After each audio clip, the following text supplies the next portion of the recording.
Welcome back, my fellow Shield Brothers. It's the Shield Brother here for the History Armada with episode 7 of the history of the Germanic States. Today, we're going to be talking about the German Empire and its role that it played in the First World War, otherwise known as the Great War.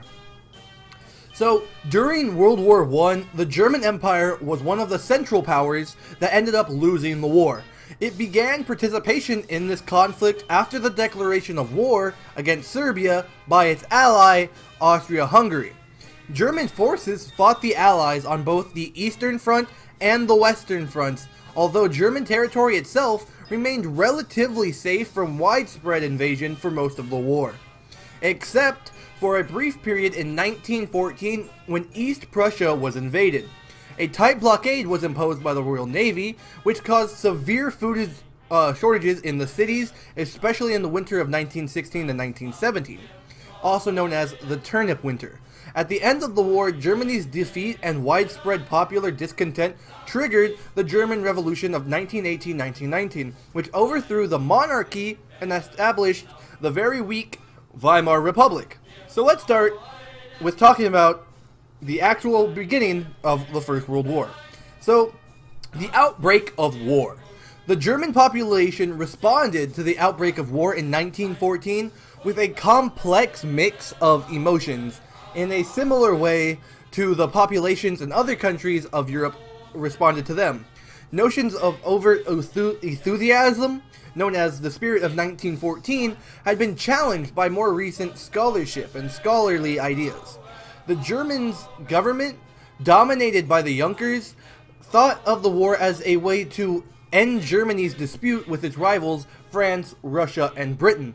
The Junker class saw this new it wasn't quite known yet. No one knew it was going to be this huge widespread outbreak of war that it ended up being for a good 4 years.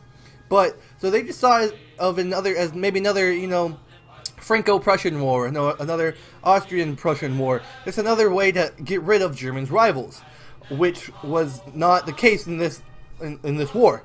The beginning of the war was presented in Germany as the chance for the nation to secure their place under the sun, as the foreign minister Bernhard von Bülow had put it, which was readily supported by prevalent nationalism among the public at this time.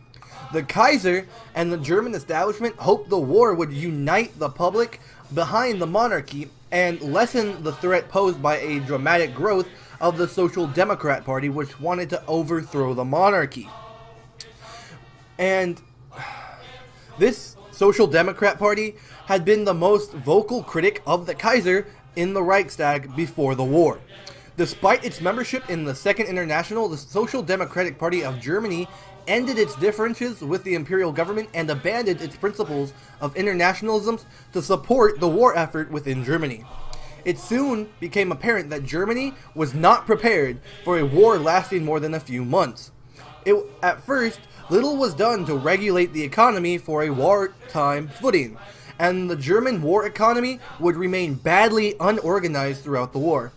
Germany depended on imports of food and raw materials, which were stopped by the British blockade of Germany.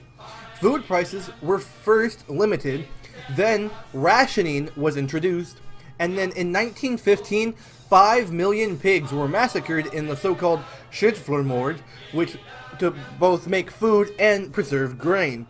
The winter of 1916-1917 was called the Turnip Winter, because the potato harvest was so poor and people ate animal feed including vile-tasting turnips.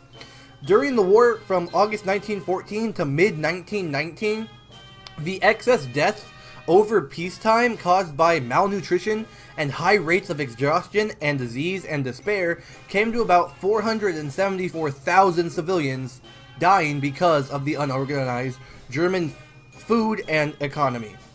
So, there was three fronts to this war. First off, there was the Western Front, the most famous front of the First World War.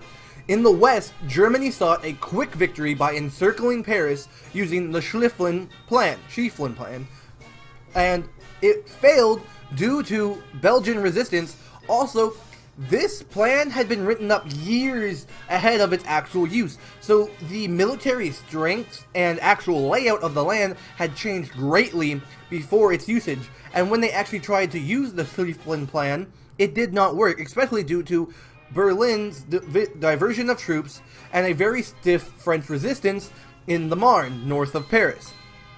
The Western Front became an extremely bloody battleground of trench warfare. The Western Front is the stereotypical front that you think of when you think of the Great War. It's the one that's made in the movies, books, video games. It's the trench warfare. Terrible stalemate lasting from 1914 until early 1918. With ferocious battles that moved forces a few hundred yards at best along a line that stretched from the North Sea to the Swiss border. The British imposed a tight naval blockade in the North Sea, which lasted until 1919, sharply reducing Germany's overseas access to raw material and foodstuffs.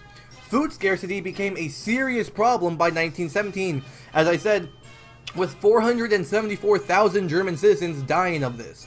The United States joined with the Allies in the April of 1917, which I had made a video on earlier if you want to go check that out. The entry of the United States into the war following Germany's declaration of unrestricted submarine warfare marked a decisive turning point against Germany in this war. So then there's the Eastern Front, which is very different from the Western Front. More wide open actual battles was fought in the Eastern Front. In the East, there was a decisive victory over the Russian army, the trapping and the defeating of large parts of the Russian contingent at the Battle of Tannenberg Forest, and followed by a huge Austrian and German success. The breakdown of Russian forces, exacerbated by internal turmoil caused by the 1917 Russian Revolution, led to the Treaty of Brest-Litovsk, which the Bolsheviks were forced to sign on the March 3rd, 1918, as Russia withdrew from the war. It gave Germany control of Eastern Europe, and Spencer Tucker says, who's a scholar, says the German General Staff had formulated extraordinary harsh terms that shocked even the German negotiators. When Germany later complained that the Treaty of Versailles of 1919 was too harsh on them, the Allies responded that it was more benign than the Brest-Litovsk treaty that they made the Russians sign.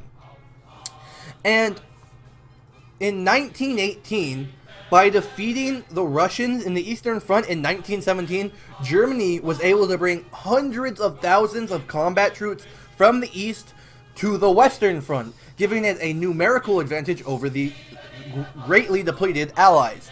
By retraining the soldiers in new stormtrooper tactics, which was revolutionary for this time, this is the first time we actually see the breakdown of the Prussian infrastructure. It's no longer the strict chain of command used by the Prussians, but we see these new self-acting, self-governing stormtroopers that were going to be used to punch right through the Allies' trenches. And by retraining them to use these tactics, the Germans expected to unfreeze the battlefield in the West, and win a decisive victory before the American army could arrive in strength.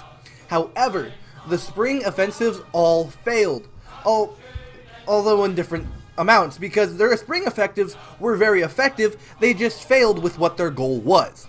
As the Allies fell back and regrouped, and the Germans lacked the reserves and the equipment necessary to consolidate the gains that they took using the stormtroopers. In the summer, with the Americans arriving at 10,000 men a day and the German reserves exhausted, it was only a matter of time before multiple Allied offensives destroyed the German army. So, although their stormtrooper tactics were extremely effective against the Allied trenches in the West, the Germans did not have the manpower or the infrastructure to hold on to the land taken through these tactics. And although they did decimate and bash right through the weathered Allied armies in the West, the arrival of the Americans would be the downfall of the Germans, as well as their lack of infrastructure and resources. So with this new military power coming in of America, coming in 10,000 men a day, there was no way that the Germans would be able to outlast the Allies. So that brings us to the third front of this war, which is the home front. So unexpectedly, Germany plunged into World War I. it was no one expected this war that started in 1914 with the Serbians in the assassination of Archduke Franz Ferdinand. No one expected this to kind of plummet into this world affair, or at least this huge, almost a world. It was, of course, the First World War. And it rapidly mobilized its civilian economy for the war effort. The economy was handicapped by the British blockades that cut off food supplies, as I stated earlier before. Meanwhile, conditions deteriorated rapidly on the home front, with severe food shortages reported in all the urban areas. Causes involved, the transfer of many farmers and food workers into the military, an burdened railroad system, shortages of coal, and of course the British blockades that cut off imports from abroad. The winter of 1916-1917, because of that terrible famine I said, was very harsh on the morale and of course the loss of life of the civilians. And thousands of soup kitchens were opened to feed the hungry people who grumbled that the farmers were keeping the food for themselves. A lot of dissent was being sown here, and even the army had to cut off the rations for soldiers. Morale of both civilians and soldiers continued to sink farther and farther into the ground. 1918 was also the year of the deadly 1918 Spanish flu pandemic, which struck hard at a population weakened by years of malnutrition within the German Empire. And these years of starvation, and towards the end there are reports of just German soldiers who were they no longer cared if they won, they just wanted the war to be over. And all this dissent would combine into the Revolution of 1918. So the end of October 1918 in Wilhelmshaven in northern Germany saw the beginning of the German Revolution of 1918-1919. Units of the German Navy refused to set sail for a last large-scale operation in a war which they saw as lost, initiating the uprising. On November 3rd, the revolt spread to other cities and states of the country, in many of which workers' and soldiers' councils were established. Meanwhile, Hindenburg and the senior commanders had lost confidence in the Kaiser and his government. The Kaiser and all German ruling princes abdicated. The monarchy completely abdicated. All of the princes who we have seen in this series, this history of the Germanic States, all these princes that have been around for the last 6 episodes have now abdicated along with their Kaiser. On November 9th, 1918, the Social Democrat Philipp Scheidemann proclaimed a republic, creating the Weimar Republic. On November 11th, which was 2 days ago, the Compiègne Armistice was signed, ending the war. The Treaty of Versailles was signed on the 28th of June 1919. November 11th will be the day that the armistice signed, forcing Germany to cede Alsace-Lorraine to France, and then also there was some land temporarily ceded to Belgium on November 11th, which is 2 months from yesterday. And there was just a lot of dissent, anger about this. They felt falsely treated. They were blamed a lot for the creation of this war, even though it was not their fault for the start of this war. They were forced to pay lots of reparations, cede lots of land, just a complete downfall of this German Empire. And following this, the territory was allotted to Belgium on September 20th. The future of North Schleswig was to be decided by this council. In the Schleswig Council, the Danish-speaking population of the north voted for Denmark, and the southern German-speaking population voted to stay in Germany. Schleswig was thus partitioned. It was partitioned north and south. The northern half was given back to Denmark. The southern half was kept by the Germans. Holstein remained German without a referendum. Memel was ceded to the Allied and Associated Powers, and just to decide the future of the area. So Lithuanian forces invaded the territory. There was lots of negotiations and power sharing going on. And until 1929, German-Lithuanian cooperation increased, and this power sharing arrangement worked. Poland was restored because we had talked earlier that it had been partitioned, and it is restored, and most of the provinces of Posen and West Prussia and some areas of Upper Silesia were reincorporated into the reformed country after this council and independence uprisings. All German colonies were to be handed over to the League of Nations, which was a new thing, and who then assigned them as mandates to Australia, France, Japan, New Zealand, Portugal, and the United Kingdom. So Germany lost pretty much all of the land it had gained within the last 2 episodes. It was forced to pay reparations, it lost all its colonies, and the left and the right banks of the Rhine were to be permanently demilitarized. The industrial parts were really forced to cut back on what they were able to produce and how fast they were able to produce. So, and then the industrial imports were cut off for a while, and at the end of that time, it was used to kind of decide the future of the surrounding areas, and to ensure the execution of the treaty's terms. Allied troops would occupy the left bank of the Rhine for a period of 5 to 15 years. The German army was to be limited to only 100,000 officers and men. The general staff was to be dissolved, meaning that in total there was no general staff and only 100,000 men, including standard men and officers. So, vast quantities of war material were to be handed over, and the manufacturers of munitions were curtailed, and the navy was to be similarly reduced, and no military aircraft were allowed. Germany was also required to pay lots of reparations for all civilian damage caused during the war. So it's a combination of this that really sows this discontent and dissidence within this new republic, and lots of anger that will really build within the Weimar Republic and will kind of come to a head in the mid-19 to late 1930s, which you might already know what I'm talking about. We'll get to that later.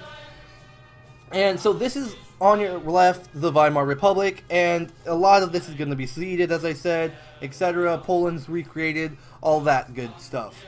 Thank you so much for tuning in. If you tune in next week, you'll get to talk about the Weimar Republic and then the 1930s, and then after that, we'll have 1 or 2 more episodes. We're about done with this series.